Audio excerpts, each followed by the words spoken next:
All right, let me start over. It is good to see all of your names here in the attendees panel. I'm going to start off with a little bit of not bad news, it's just news, but I'm sure a lot of you, especially the women here, will be a little bummed. Alana is not going to be joining me tonight, so I am running solo. So if I all of a sudden see a bunch of you drop off, that will totally make sense. I'm joking. Okay. So this is going to be interesting because I'm sitting here on a webinar and I can't see all your faces. And usually I have Alana to go back and forth with. So this might go horrible. And then what we'll do is never do it again unless both of us are here. So who knows? Well, I guess we'll find out. Okay, so just a little bit of ground rules for the webinar this evening is please use the Q&A function to ask questions. I believe that we've decided to turn the chat off in general, for all participants. You might have the chat available to chat with me, but you might as well just use the Q&A so I can keep track of the questions. And there are some that we already got there are some that we already received using the, I don't know, what do we call it, the submission, the survey responses, the entry survey, so we can tackle topics that you want to. And if we didn't leave off and there was some things that you guys wanted to talk about from last time, just throw those in the Q&A. And remember, a lot of you are very, very nice and you wait till the very end to throw in your stuff. So throw it in, the sooner better soon than oh my goodness, I can't even talk. Do it sooner rather than later. Thank you.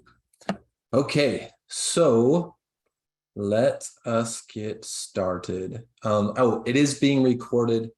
So for you guys that are wanting, or maybe have to leave early, or people that get here late, we'll get the recording as long as you're registered for this webinar, which should be everybody. Yep. Okay. All right. Let's jump into it. We always go through and we talk about one topic and then we'll lead into Q&A. So again, you can throw the Q&A sooner rather than later. And you can rest assured nobody's going to know that you're here because that's why we went with the webinar format. Nobody's going to know who you are if you post. And with the Q&A, you can also post anonymously, or you can post and I can know who you are, assuming your screen name is accurate. Sometimes if I do know you, then it'll give me a little context and maybe I can be a little more helpful to you knowing a little bit of your backstory. And if I don't, I'll do the best that I can. All right. So if you're a man in one of my groups, in my Choose 180 groups, you might be like, oh goodness, Luke, you've been talking about this a lot lately. Well, for the last 2 weeks, and you might find it enjoyable. But we're going to talk about integrity and authenticity in the form of the book, No More Mr. Nice Guy. This is something that came up, podcast. Maybe Vanessa can send it out in the show notes after the call. But there's this podcast that was put out. I think it's called the Therapy Brothers. I can't remember the podcast exactly. Feel free to reference it in the Q&A for me so I can put it out there to people. But they talk about the No More Mr. Nice Guy and addiction and betrayal trauma and the couple. So I want to just kind of frame it up for you so we can have the conversation. All right. So there is this thing that happens when you start working in the recovery world, and there's betrayal trauma, there's D-Day, there's D-Day, there's Destruction Day, and he starts going on his journey and she starts going on hers. And even before that day, especially not even before, but so along the journey, the betrayed starts to feel crazy because what happens is she sees a side to her husband that nobody else sees. She sees things and she tries to have a voice and articulate this to other people, but all they see is like this upstanding man that just does everything correctly, and they kind of look at her a little bit sideways, a little bit cross-eyed, like, I don't know why you're so upset. Maybe they know about some of the story, maybe they don't, but I don't know, they just don't know it just doesn't seem like it makes any sense to him. And even when she goes to explain it to him and asks her husband to, hey, please explain to your family members or to our friends the extent of the damage that you've done so they can just get it, there's still a lot of confusion, because what they're seeing is they're only seeing one side of him. Okay, so this is the book No More Mr. Nice Guy is about this concept of, I call it the mask, which is to live in addiction, you have to be able to compartmentalize. You have to be able to have, make choices, pretend like you didn't make those choices, and put it on a shelf and put it away, and then go back about your other life. And we call these compartmentalizing. I picture like you walk into a walk-in closet and there's decisions and behavior, and you put them in all these different shoe boxes, and you put them in this closet and you take them out only when necessary, and you pretend like these shoe boxes full of behavior never affect one another, and you can just focus on one thing.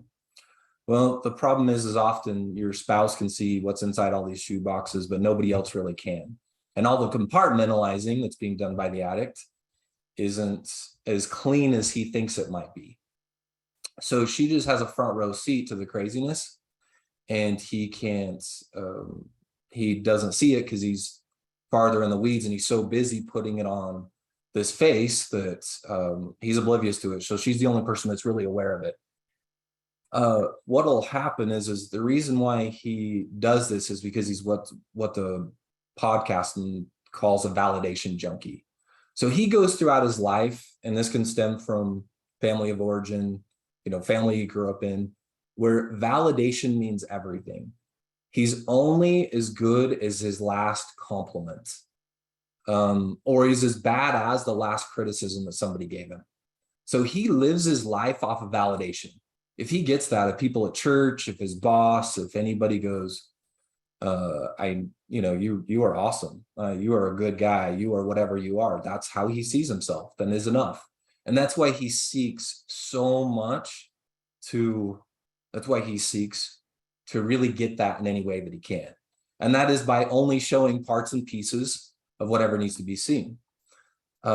So we look at this as an integrity or an authenticity issue, because one of the faulty core beliefs of an addict is if people truly knew me, they wouldn't love me, or I'm a bad and unworthy person. Those are two of them. We've talked about those before. So I'm going to hide those from people so they can't see me, which is why this person lacks integrity, authenticity. To be authentic means probably the loss of relationships, probably the loss of closeness, which is interesting because closeness never existed because he doesn't allow himself to be seen by people. So vulnerability scares this person. So in the podcast, it talks a lot about it gives the analogy of integrity as in a steel beam. Like a steel beam you build a bridge with, like, this big old huge bridge, and this steel beam is it doesn't flex. If it flexes very little, and you can really rely on it. You can like drive a bus over it, and it stays in the same shape. So it has a ton of integrity, no matter what weight it's placed under. Or you have a wet noodle, which has no integrity at all. It fits the form and the shape of anything that it's around. So if it's in a bowl, it takes the shape of a bowl. If it's on a plate, it takes the shape of a plate. If it's on a fork, it takes the shape of the fork. And it completely lacks integrity. So that is the nice guy. I guess I should back up. I kind of wish I would have said this at the first. The nice guy is, it's kind of interesting. When it says no more Mr. Nice Guy, you're like, well, I would wish my husband or the person that betrayed me was nice. But what nice guys do is nice guys do whatever it takes to please other people. So just if you might have been confused because I don't reference that up front. So there is two ends of the spectrum. There's no more Mr. Nice Guy, which pleases everybody. And I want to also preface one thing, even though I'm partway into this explanation or this concept, that there is the guy that doesn't please anybody and the guy that doesn't want to please anybody, that could just no more Mr. A-hole. Okay. So you have those two variations. So I recognize that not all the people that did the betraying are going to fit into the nice guy situation. So you can just take a look at your experience and go, Does this fit me or does this fit my spouse? As far as that goes. All right. So if you have the wet noodle approach, the lack of integrity, really, it's just as harmful or more harmful to take the shape of everything around you that it is to be the opposite, which is just no more Mr. A-hole, which is just the in your face, no, you're wrong. Like just the guy that walks around and just tells everybody to go jump in a creek. You can tell I'm like from Central Utah when I say that, because I didn't say creek, I said crick. So as you recognize this, that the lying, the minimizing, all the behavior that comes with a nice guy is as detrimental as somebody who is extremely abusive. It's just as painful and just as abusive as the person that does it wildly and is just out there. And I don't phrase that the way that I wanted, so hopefully you got that. Okay, so let me know if you have any comments on the No More Mr. Nice Guy. I don't know if the chat's open to at least send it to me. I'm going to give you a few things to measure whether you're a nice guy or not. First one is do you avoid conflict and try to please others at all costs? So this comes from the hiding. Like, I don't want other people to see me. And for me, it was Alana. I would avoid conflict at all costs. I would lie at all costs because I did not like conflict. Actually, even specifically in our marriage in general, I didn't like it when we disagreed. I thought it was an argument. She just considered it a discussion. When she had a difference of opinion from me, it was very uncomfortable for me because I thought we just needed to agree on everything. And by the way, I always lost in those scenarios. That's what I felt like. And she's like, I'm not interested in win-lose. I'm just interested in having a conversation. That was my nice guy coming out. Does the approval of others make you feel better? Okay, good question that was just thrown in the Q&A. I'm gonna touch that in just a second. Does the approval of others make you feel best? Okay, so when I get that, is that like the air that I breathe? When people say, yeah, you're good at what you do, you're enough.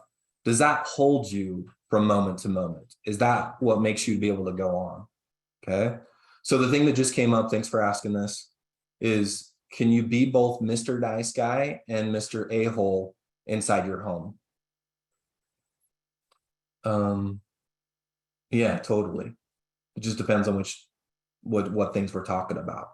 Okay, so you can be Mr. Nice Guy, which is I'm going to please everybody, but then when conflict happens, you turn into I'm going to attack you for sure. Absolutely. Are you trying to let's see, let me hit another one here. I got double screens if you didn't notice. Okay, this is a really powerful one. Do you live your life off of others' expectations versus your own? So am I out there to find what other people want from me and go to that? Or do I decide what I want for me and go to that? Okay. The number one thing that I talk about with my clients, which is, okay, why are we here? Oh, you're here because you got caught with pornography. Okay, got it. All right. So how do you feel about pornography?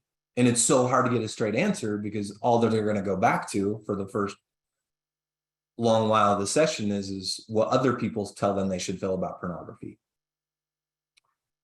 I'm just gonna, because Alana's not here to help me bounce back and forth, I'm gonna have to read these as they come in.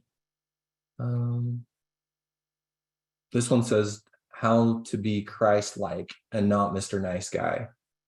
Maybe you'll be defining this. Yeah, let's just talk about that for a second.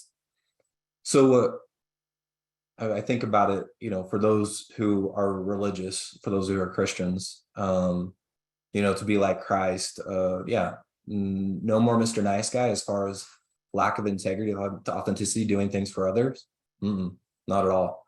He knew what his purpose was. He found it out. He was aligned with his own purpose, and he wouldn't flex no matter what based upon others. Obviously, I don't think nice and kind even come close to describing it, but there was no more putting on a face. He knew what was right, and that's what he followed through with, no matter how it made other people feel. Again, that's the play on words, the nice guy.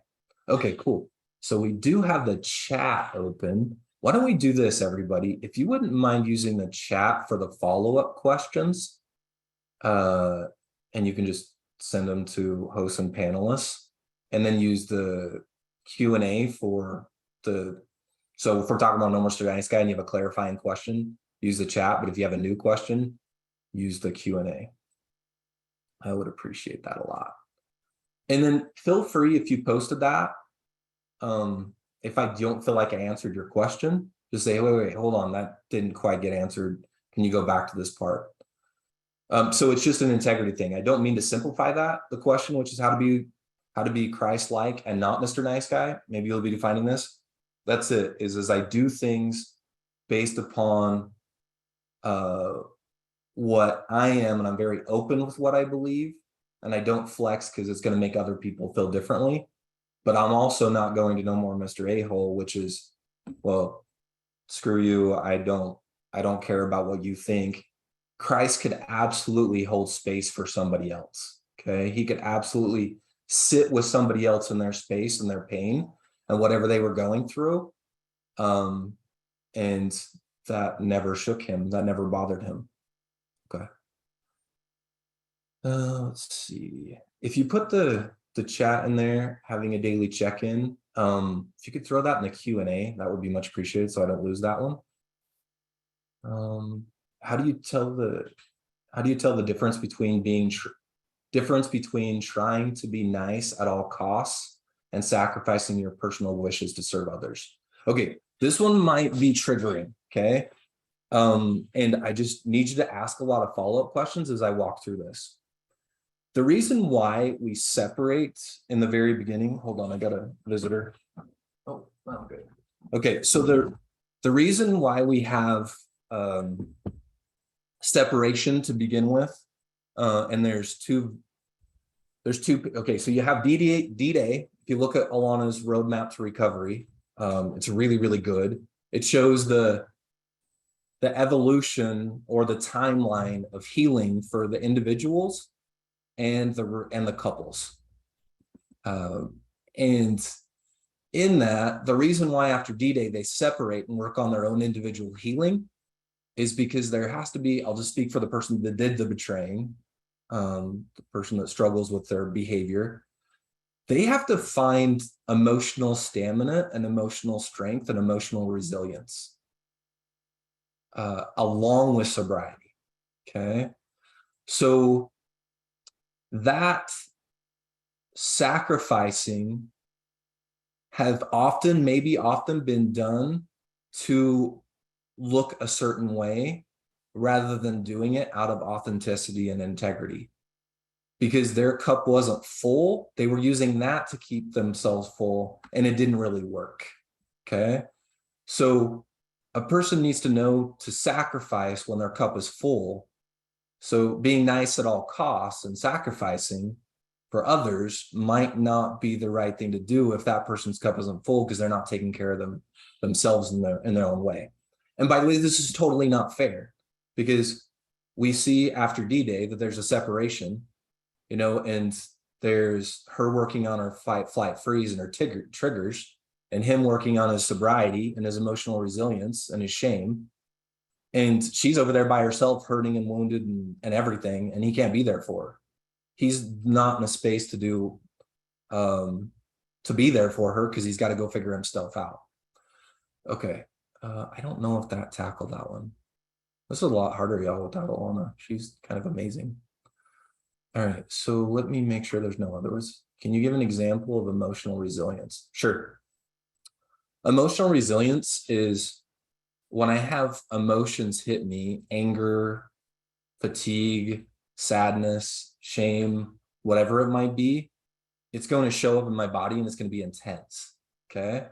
And I'm going to be able to, if I have an emotional resilience, I'll go, okay, I just felt that emotion. That was heavy. Like I am being rocked by this right now. What is it that I'm feeling? Okay, I'm feeling anger. Okay, what? And I'm gonna go in a proper way, in the right context. I'm gonna be angry, not with the person I hurt. I'm gonna feel my emotions. I'm gonna feel my feels. I'm not gonna cause damage, but I'm gonna process through. I'm gonna figure out what's underneath my anger. Okay. And then what will happen, and same thing with shame, same thing with anything else, fatigue. If I realize I'm fatigued, what do I do when I'm fatigued? I get rest, right? I recognize it. I don't continue to run 120 miles an hour. So I understand my emotional, I have resilience in the fact I know what I need to do to handle my emotions and not have them handle me. The best one, emotional resilience, I find out is when men have been working their journey and they learn how to hold space for their wife. They don't make it about them. They don't go, when she says, look at how bad you hurt me, he doesn't go, I am such a pile of crap. What's wrong with me? Yeah, I mean, geez, I'm whatever. And then all he's doing is just thinking about him rather than focusing on her pain. That's a sign of emotional resilience because he recognizes what's coming up for him and he can still hold space for her. Okay. Appreciate you guys using the Q&A in the chat. It's very helpful. All right, bear with me. Okay. Let's see. Let me give you a couple of these other ones.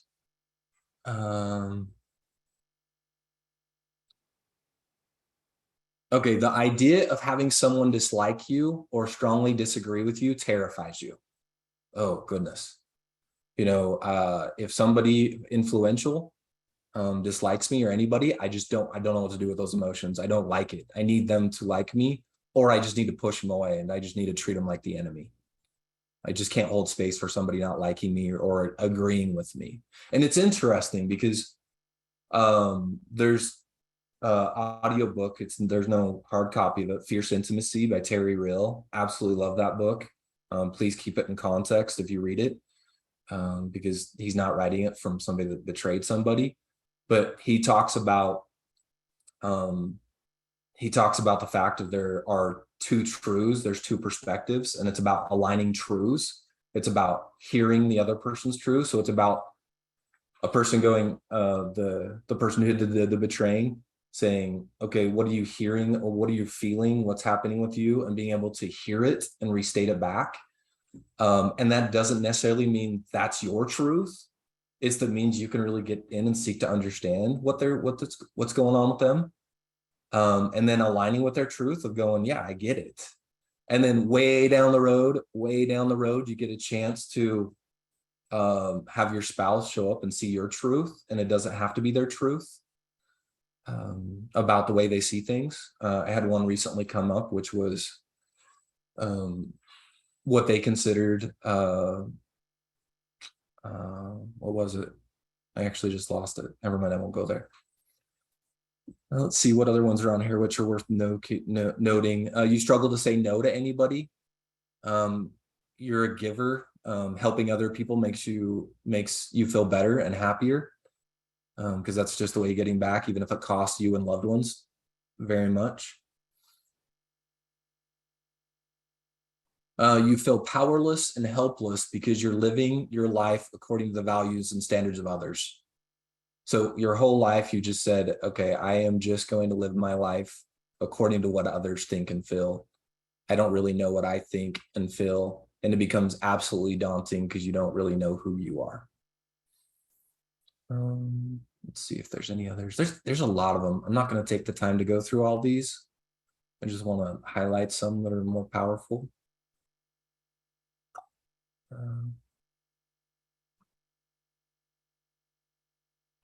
Okay, so one of the more powerful parts of the No More Mr. Nice Guy concept is one common sign of a nice guy's is that in all their years of trying to be seen as good or nice, they've tried to hide their flaws and their bad stuff. So this only leads to continued patterns of not addressing the problem instead of fixing the reactions of others. So just think about that. When something happens and somebody displeased with them, it's not about understanding what the problem is. It's about going, okay, that person's unhappy with me. How do I make sure they're happy with me? Okay, what do I need to do to fix the situation? Which all you have, if that's the case, is when the other person is happy again, you result back to the same thing again, rather than figuring out what you value, rather than you figuring out what the problem is to begin with. I think that's one of the most powerful ones as a part of it. Okay, so we're like almost halfway through if we spent an hour here together in the No More Mr. Nice Guy. Let me see if there's any thing that I missed. I don't think there's anything that I missed in here. So let's jump into some of these other questions, and we can always circle back to No More Mr. Nice Guy later if we need to. I'm going to go to the questions that were submitted ahead of time. What topics are you hoping to hear discussed at Road to Recovery? So the one that I'm going to touch on right now is this person puts the betrayal trauma is real. So I can tell that this was put by the person that's been betrayed. And I'm just going to take a guess that their husband is having a hard time recognizing that like everything that's going on with her and how her reactions are and what she's feeling is valid and real, and it's not exaggerated or put on as a show. And I really, really want to stress this, and just to speak to the men who don't understand why their wife is showing up the way that she is and the tense emotion she's having. I'm going to go back to a very fundamental piece of when we were born, which is when we were born, we are wired to seek safety. We're wired to make sure that we're going to be okay, that we're going to make it through this life. And what we do from day number one is we locate our primary attachment and we go, okay, that's the person who I'm going to connect to, parents, whoever it might be, that primary attachment, whoever we're born to. And then hopefully what happens is through the experience of birth, through learning to walk, crawl, whatever, hard things happen, tough things happen, like learning to walk, falling, going to the first day of school. What we do is we continue to look back to the person and we go, am I safe? Am I okay? We're crying, we're hurt, whatever it is. And we go to our primary attachment and we go, okay, I can do these hard things because I can see that they're there. Because humans recognize that unless they're in like a pack, a tribe, that they probably won't make it. That's hardwired into us, okay? That if we're just solo and on our own, we can't focus at a higher level and feel safe at a higher level when we're going solo. So what happens is go throughout the life and we hopefully become independent, and those people that raised us create emotional safety for us, that we can go through hard and somebody's going to be there to process and help us when things get hard. And sometimes there's an attachment injury done in childhood, which just compounds trauma, which makes it even harder if it happens in marriage. And once marriage happens, that primary attachment is switched.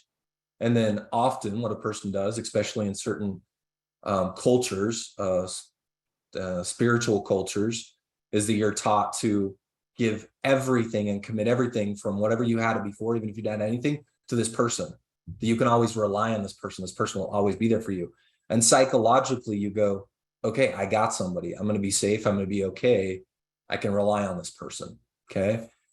And that closeness, that intimacy, one of the ways it's kind of cemented and it really psychologically feels cemented is, sexuality. And it's given to a whole new level. I've been seen. I've been understood, whatever it might be. And what happens is when that person feels like that one person has them and that they can rely on them, they let that go and they go, okay, I'm safe. I'm going to be all right.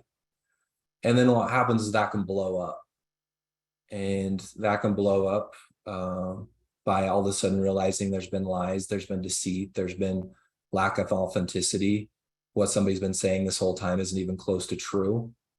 And then at a psychological level, there's an attachment injury.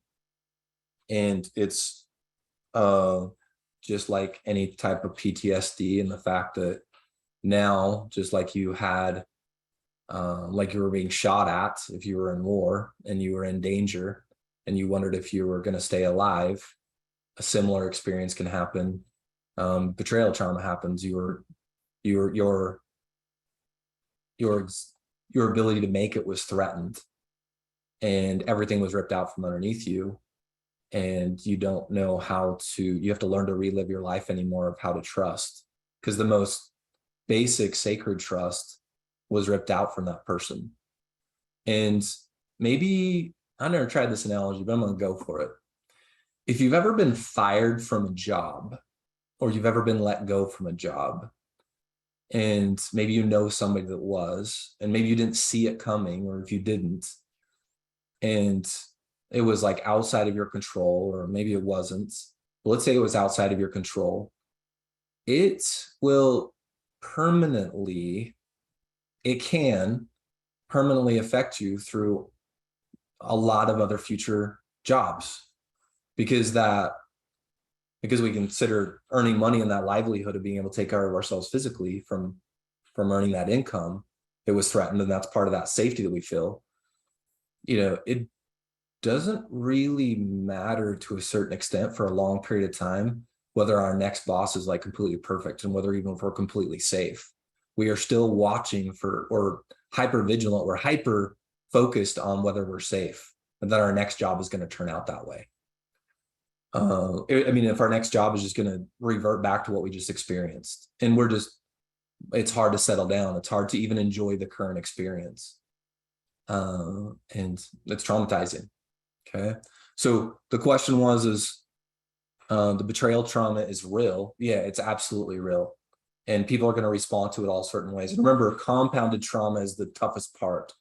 So if somebody came to a marriage already experiencing trauma, family of origin stuff, they didn't feel safe, they couldn't depend on that person, and then they turn around and it's re-injured in a different way with somebody that especially they thought now was going to keep them safe, it's just going to affect everything. It's just going to affect everything. And the person that did the betraying's responsibility for restitution is to sit there with them, no longer how that lasts, no matter how long it lasts, and that there's nothing he can do to heal that relationship. He can help that person heal, but he can't heal that person. What it means is he can make things worse, but he can't necessarily make things speed up or get better. But he can be there and be attentive and hear as a part of the restitution piece. Okay, now let me see what I've missed in the chat. Guess what? I'm really missing Alana right now. I'm staring at myself in the screen. So I'm really appreciating all these chats. Is compartmentalization a normal man behavior or an addict behavior? So I think, remember that this is a part of being able to compartmentalizing. There's always like a healthy part of all these behaviors. I don't know. It's, if you do have to do, if you go to a job and you have to interact and do things that are really, really hard, and Maurice from Light Changing Services puts it this, like a long time ago when you had to defend yourself with your life, and you had to maybe hurt other individuals to keep your family safe and protected, or you had to kill animals to survive and to eat. Those can be some pretty intense experiences. And there's a part of you when you go out there in order to come home and attend to your family and tuck your kids in at night. There's some compartmentalizing that can be helpful. So being able to shut one part off and then go to attend to another thing. I know that if I go from work mode into family mode, that's not very helpful. I can get a lot of stuff done at work, but if I just show up and run that exact same way. So it's important for me to transition, and there's a healthy way to do that. So hopefully that answers the question.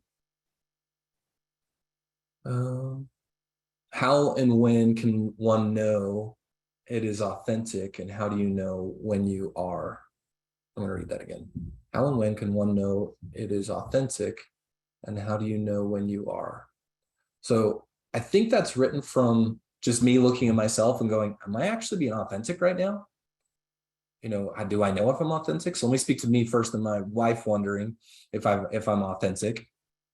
So that's a hard part of the journey. If I've always lived my life off of what other people perceive and what other people think, and I'm as good as my last compliment, I have this really, really, really hard part, which is learning more about my own identity, learning about my own space, going, okay, well, let me just tell this part of my story, and I won't spend a lot of time doing it. So on a Thursday at 8:11 in the morning, Alana sent me an email that shared with me that she knew about part of what was going on. I came home an hour and a half later, absolutely destroyed her world and shared a lot of the other truth, and cat was out of the bag. I we separated for a period of time, just like she went to family's house, I was there.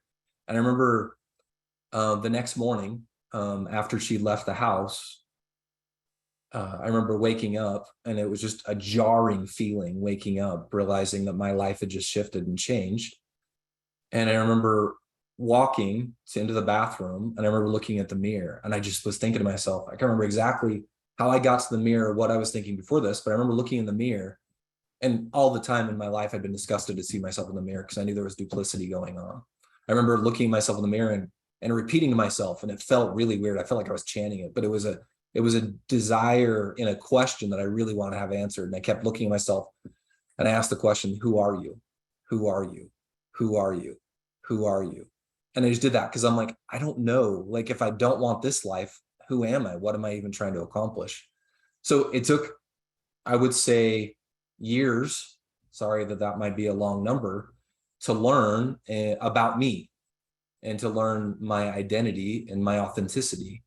And so I think it just took a little while to find it shaped. I mean, my dad said right away, he said, why don't you write on a piece of paper what your values are and who you are? And I just kept trying to write stuff that other people thought.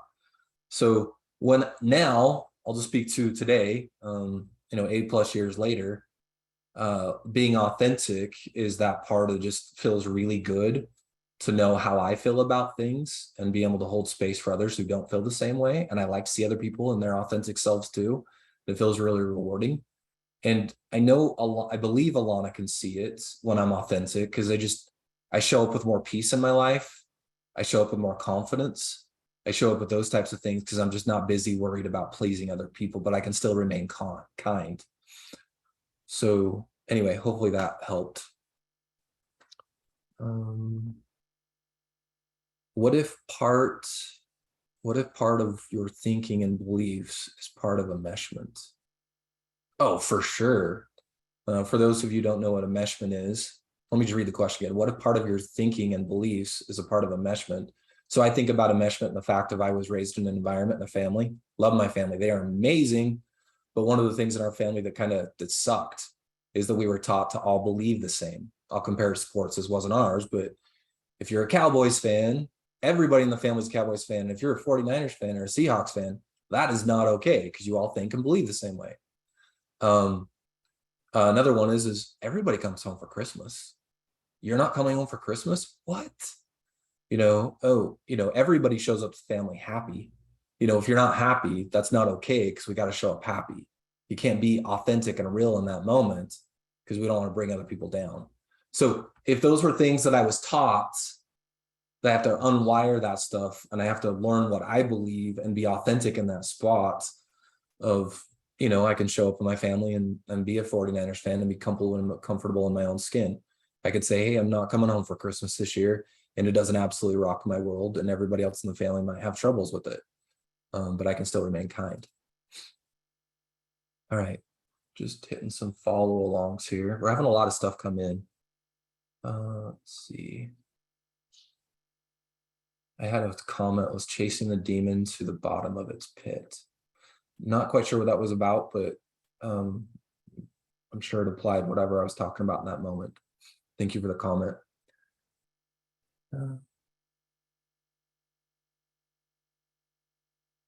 Okay, so this is a tough one. I'm going to come back to it, actually. I probably shouldn't have said that because y'all are like, what was it? How can one tell if one who is betrayed? Okay, so this one is a follow-up question. How can one tell if the one who has betrayed isn't compartmentalizing the recovery experience from the past behavior, that it is authentic? How can one tell if the one who is betrayed isn't compartmentalizing the recovery experience from the past behavior? I don't know, and I don't know if it matters if you're well, I believe that the person who put this, I know who they are, and it's he. So if it's his wife that typed it, then let me know. I think I used to run the fear, like, I'd really like my wife to see inside my brain and let her know that, like, I'm on the right track, like I'm doing the right stuff. This is really me. I care. I want to make this better. that's problematic within itself. By the way, I'm not saying this is where you're going, but let me just comment on it. So if I'm like, man, I feel like things are going right. I'm loving this recovery journey. I dig what I'm doing. It feels like real change is happening. This is authentic me. The more I'm interested, the fact that my spouse knows that, the more problematic it is. The more it's like, well, it's still nice guy behavior to really want the other person to know that I'm being authentic. Just trust that other person, that even if they can't see it now, even if there's great concern about, is this real? But that's valid, and especially if you've been able to do that in the past. And if you're the person that was betrayed, is this authentic? Just trust yourself. Just trust.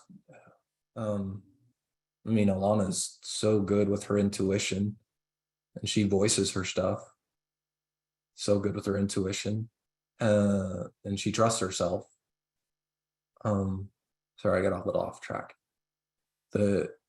She can feel authenticity. She can feel when I'm showing up. And even if she's wrong and I am being authentic and she's terrified because of my past, it's okay that she doesn't believe it's authentic and it really is. If I'm in recovery, I can hold space for that. Okay, I think I need to move on to some of these other questions. There was some stuff around boundary tips, safety plans. So we're gonna make that a whole topic for the future. So we're not gonna get to that at this time, but if you could just hang on with us, we're gonna be doing that. Let me read this one that was put in here.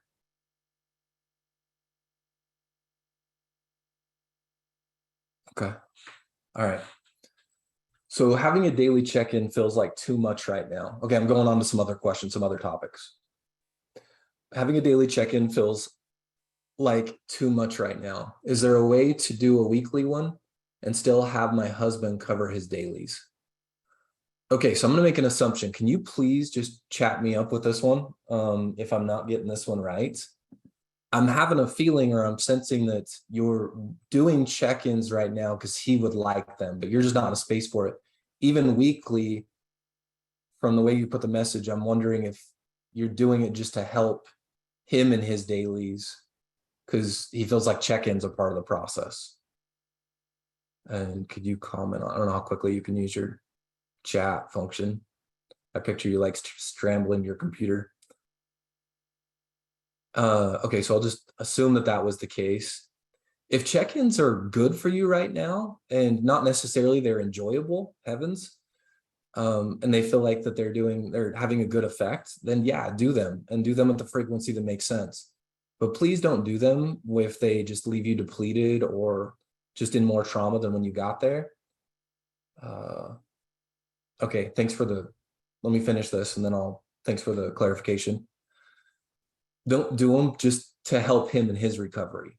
From a daily standpoint or from accountability standpoint, there's other people that he can find in his life to give him that. It doesn't need to be you from a checking in standpoint. You're not his accountability partner, okay? You are somebody that you should absolutely get transparency. You should get transparency in knowing what's going on after he's processed it. And that doesn't mean after a long period of time after he's processed it. And you should get transparency with action plans if the behavior isn't within his value system. Okay, so let me read your clarification. Can my husband be accountable daily for his own recovery and then share that weekly in one check-in? Totally. Yeah, absolutely. Just if the weekly check-in is something that you want and you might not be in a space for. Remember, D-Day happens, two people go two different ways. She's working on her fight, flight, and freeze and deciding whether she wants to be here or not, or can. And she's watching from a distance, and I can clarify distance if I need to, what's going on there with him. All right. It's not about her managing his process. It's about her working on fight, flight, and freeze. So if she wants to stay and engage in the marriage, she has the emotional resilience too. Alana, in the very beginning, when I was away, she wanted me closer. When she saw me, she wanted to kill me. Okay. Fight, flight, and freeze. Okay. When I was too close, so she needed to get that emotional resilience to be around me at all. All right. Thank you for the clarification.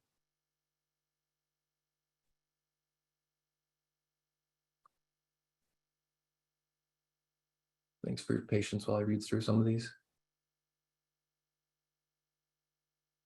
If I'm contently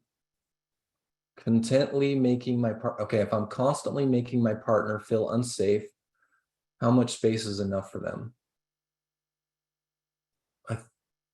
That's up for your partner to fill. Two things on that. That's up for your partner to decide how much space they need. It might be an out-of-house separation, might be an in-house separation, it might be a type of just space that doesn't need to be either. It's very normal because they're hurt, and seeing you and rubbing up against you in any type of fashion emotionally can just be tough. So I recommend, highly recommend, if there's group support, and please at least a session or two with a professional for the betrayed to be able to get some guidance and some clarity around how much space is needed. So for you, for the him, or excuse me, for the person that did the betraying, you're going to need space too, because if you find yourself not being able to hold space for her and being able to be with her in those moments that she's sharing pain with you, it means you don't have the emotional capacity to do so. And it means you're just going to cause more hurt and harm if you stay there in that space. So also recognize your own emotional resilience, your own ability to be able to be with them and not causing problems. And that can be not just from you attacking, but from you walling off, and basically have one person all quiet and another person like prying for information. So space on both sides is appropriate. Okay. All right. I'm just going to read this one. It's a little bit longer. I realize the betrayed need time with no rush to heal. 10 years, 15 years, it could take a long time. However, if the betrayer is honestly doing their work and working diligently to calm the trauma, hold her pain, rebuild trust, but the betrayed is not making progress, at what point is the betrayer giving 180% while the other partner is not progressing because it's become a traumatized person abusing the betrayer? Okay, I have some feelings about this, all right? So you can, whoever wrote this can take it or leave it, okay? I have seen so many times that the betrayer makes his assessment on his own, that he has been for 10 or 15 years doing his work and his hold space without getting a professional involved to assess the situation. So if you have somebody that studied and understands sexual addiction and betrayal trauma, and they've assessed and said, which is possible, that you are doing your work, you're holding space, you have removed all obstacles, you are emotional resilient, all that stuff, and you are giving it, then we just need to have a conversation on that. And I don't think I want to go there yet. Hit me up one-on-one, or find somebody else and we can finish the conversation around what we just said. And my heart goes out to both of you if you've been going through this for 10 to 15 years, because that is a very, very long time. And it means there are patterns there that need to be broken. And I know that there is a whole lot inside of control, inside of the person who betrays control. So I would love to have more conversation about that. Thank you for posting that. All right. If both me and my partner are currently suffering from betrayal trauma, okay, this is the one that I wanted to come back to. This is a really, really tough one. If both me and my partner are currently suffering from betrayal trauma, and I am the one who caused the trauma, how do I make our relationship better? This is like one of the tougher ones out here. So there's a few different ones. Did the person that typed this, let me give you the most common scenario, which is, let's just go man, woman, okay?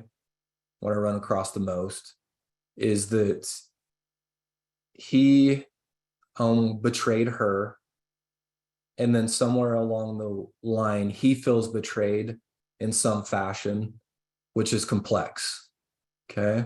there can be other various pieces of it, and maybe it's, you know, the degree of betrayal is different in each situation.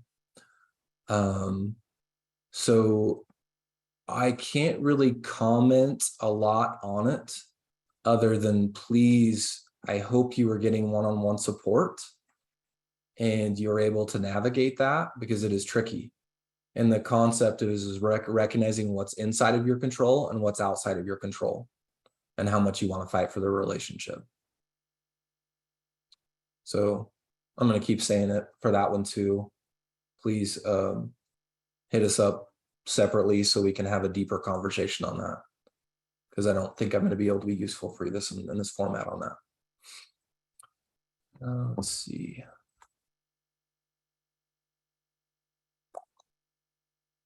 You guys are actually helping me by putting clarifications to things that I'm saying.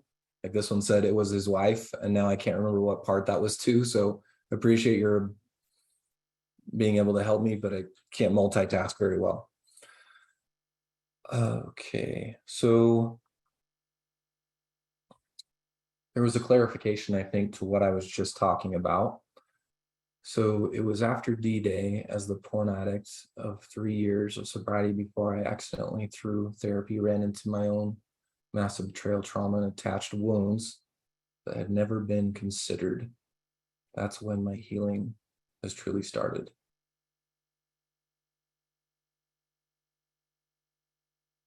This is the part where if I was doing a recording, I'd pause and process more around this. But that's not really possible in a webinar.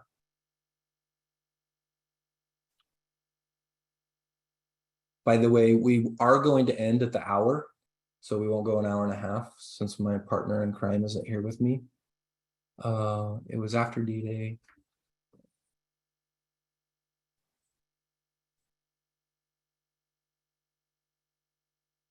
Okay.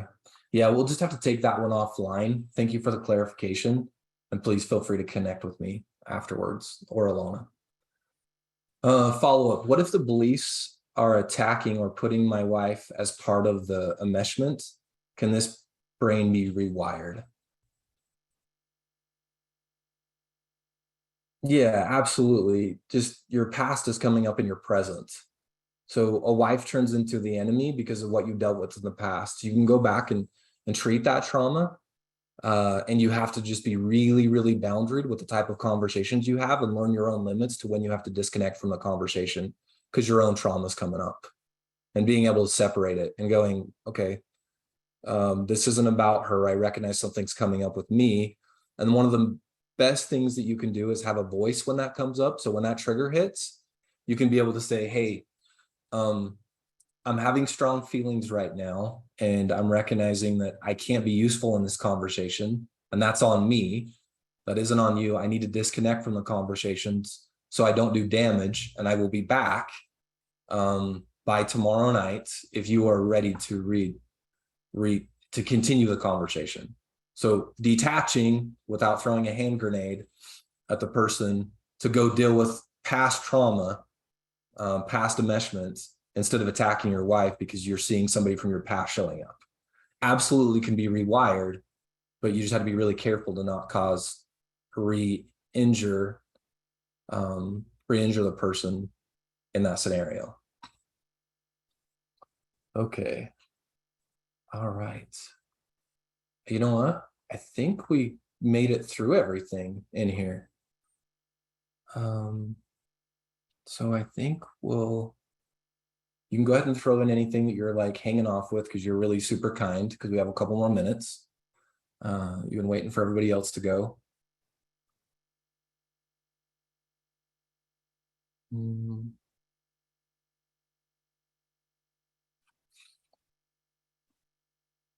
Oh, you guys are nice. I'm getting some thank yous through here. And yes, we do miss Alana very, very much. Okay, so I'm not seeing anything else come through, so we'll wrap it up for now. You guys are wonderful. It's good to see those of you who I know in the chat. Looking forward to seeing you next time. And then we'll be tackling some boundary stuff, and not just boundaries for him, but also boundaries for, not just boundaries for her, but also boundaries for him, because they both matter. And that's sometimes missing information that people don't get. And boundaries are not for the other person, they're for you as an individual. All right, everybody. Thank you for your time, and we will see you all later. Have a good evening.